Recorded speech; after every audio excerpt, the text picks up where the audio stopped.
Bonjour à tous et une fois de plus, bienvenue dans notre chaîne YouTube intitulée Étudier Smart, chaîne dédiée à l'accompagnement des apprenants dans la maîtrise des méthodologies liées aux disciplines que sont l'histoire, la géographie, mais aussi l'éducation à la citoyenneté. Pour vous accompagner dans ce travail, la plateforme m'a désigné Monsieur Esso Félix, enseignant de géographie, nanti de quelques années d'expérience, pour vous aider à ajouter un grain de sable dans le tas de sable que vous avez déjà amassé. Et comme à l'accoutumée, nous n'allons pas déroger à la règle. Nous allons toujours parler de ce vaillant monsieur, ce grand guerrier qui avait dit ceci. Aussi puissante qu'elle soit, aucune armée ne peut remporter une guerre sans méthode. Aussi puissante qu'elle soit, aucune armée ne peut remporter une guerre sans méthode. C'est toujours avec cela que nous allons entrer pour faire comprendre que l'acquisition ou la possession de nombreuses connaissances ne peut servir à rien si l'on n'a pas de méthode précise, de méthode adéquate pour pouvoir les utiliser. Aujourd'hui, nous allons avancer avec un autre élément important de l'étude de notre méthodologie de la dissertation en histoire au second cycle. Bien, nous allons donc parler de la problématique. Dans les vidéos précédentes, nous avons évoqué bon nombre d'éléments et nous sommes entrés dans l'introduction pour étudier chaque élément essentiel de l'introduction. Nous avons donc parlé la dernière fois du préambule. Comment est-ce qu'un apprenant doit aborder son préambule? Comment il doit travailler pour réussir le préambule lorsqu'il veut amener son sujet? Après le préambule, il y a donc une étape importante qu'on appelle la problématique que nous allons voir aujourd'hui. Nous posons donc la question: comment dégager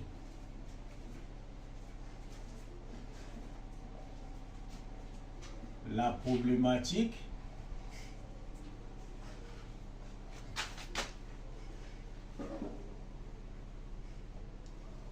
d'un sujet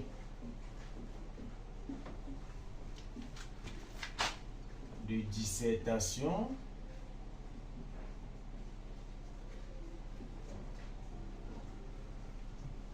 en histoire.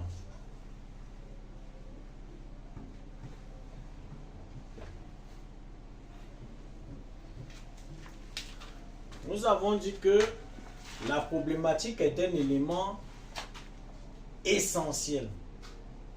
La problématique est le nœud central, le nœud principal du devoir de dissertation. Parce que c'est cette question qui permet d'annoncer un plan et c'est grâce au plan que l'on a dégagé de la problématique que l'on peut bâtir aisément un devoir. Qu'est-ce qu'on doit donc retenir ici? C'est que, premièrement, c'est l'élément central. 1. 2. La problématique, elle découle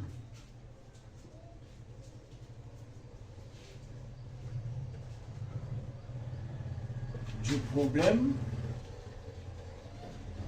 posé dans le sujet. 3. Elle est toujours une interrogation.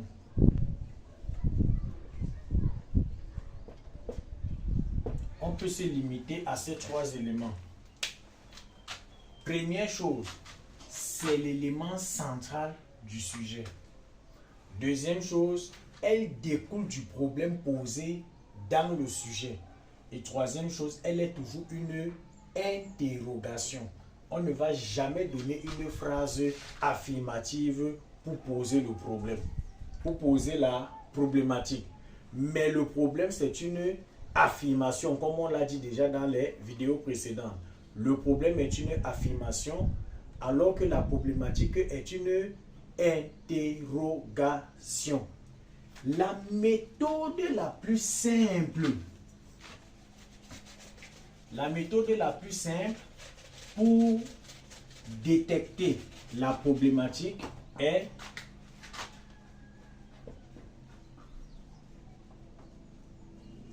l'analyse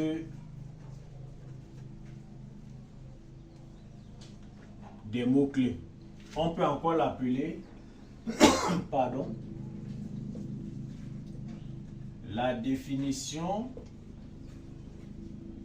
des mots-clés. L'analyse des mots-clés ou la définition des mots-clés. Qu'est-ce qu'on veut dire? Nous allons prendre un sujet. Un exemple, sujet. Nous avons pris notre sujet hier. Présente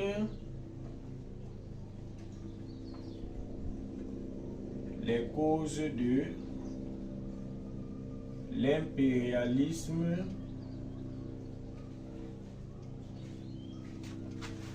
européen en Afrique.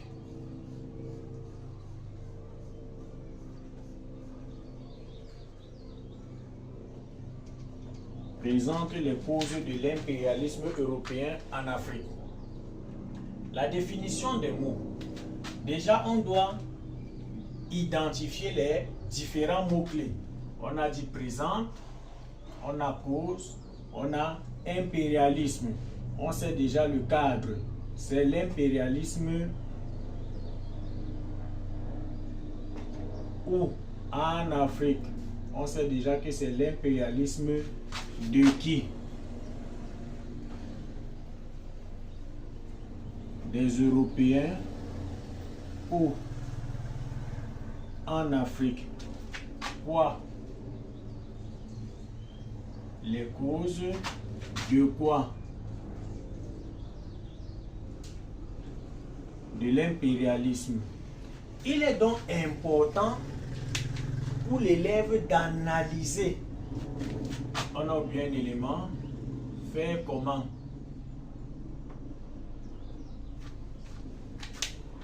Cela ne veut pas dire que ces questions-là, lorsqu'on a en face de soi un sujet, on commence seulement à demander comment, on voit, quoi, on dit, de quoi, non. Il y a certains sujets dans lesquels il n'y aura pas de quoi. Dans d'autres sujets, il n'y aura pas de qui. L'apprenant doit prendre du temps pour analyser. On a bien dit l'analyse des mots-clés. On a donc toutes ces questions. Si on veut expliquer de quoi parle le sujet de l'impérialisme,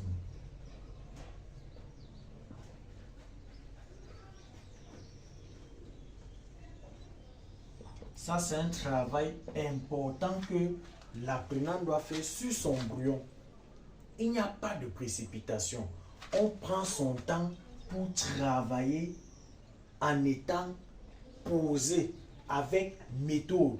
Tout le devoir, en réalité, tous les éléments qui vont entrer dans le devoir doivent être mentionnés sur le brouillon par l'apprenant.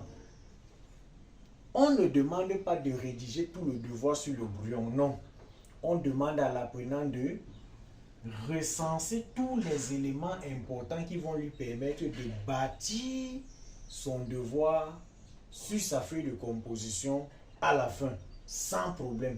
Il n'aura plus à rechercher des informations puisque tout sera déjà marqué sur son brouillon. On peut donc définir le mot principal ici, là, ou bien l'expression principale, c'est l'impérialisme. On sait que c'est la doctrine qui préconise la domination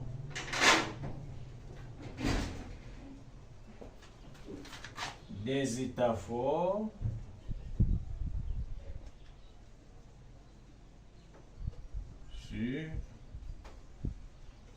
les états faibles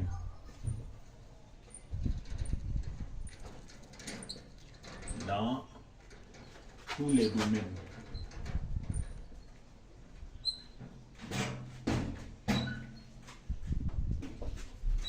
On a cause. 2 points. Cause, on peut dire, c'est ce qui est à l'origine de quelque chose. C'est ce qui est à l'origine de quelque chose. Bien. Si on prend déjà nos 2 principaux éléments clés, il est clair que l'on peut déjà aisément ressortir sa problématique, surtout en prenant en compte la consigne.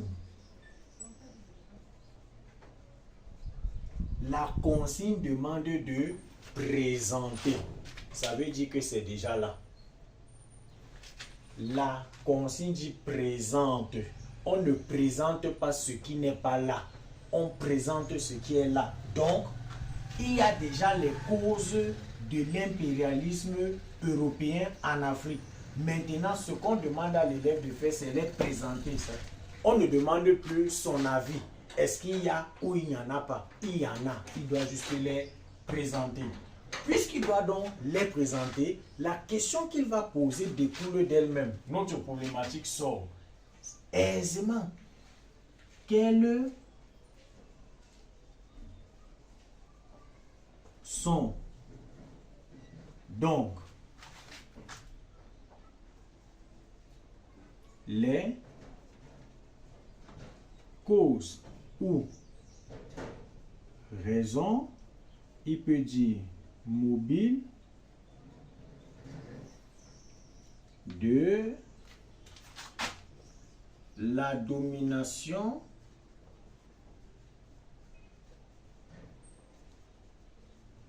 européenne sur l'Afrique. Voilà une problématique. Un autre peut dire, quelles sont les raisons de l'impérialisme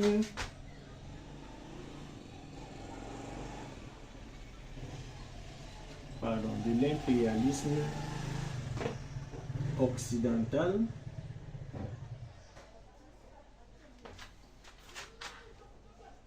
en Afrique. Lorsqu'on a défini les mots-clés, il ne reste plus qu'à les utiliser pour ressortir la problématique. Rien de plus. Partie très simple. Et nous devons retenir que la problématique est capitale pour la suite du devoir. Donc, on retient que la principale méthode que chaque apprenant doit utiliser est l'analyse des mots-clés. Bien, nous voici donc arrivés au terme de notre leçon de ce jour. Nous vous remercions pour votre patience et nous vous implorons à vous abonner si la vidéo vous a plu, à liker, à commenter et à partager à d'autres camarades pour qu'ils puissent bénéficier de ces explications. Merci et à la prochaine pour une autre vidéo.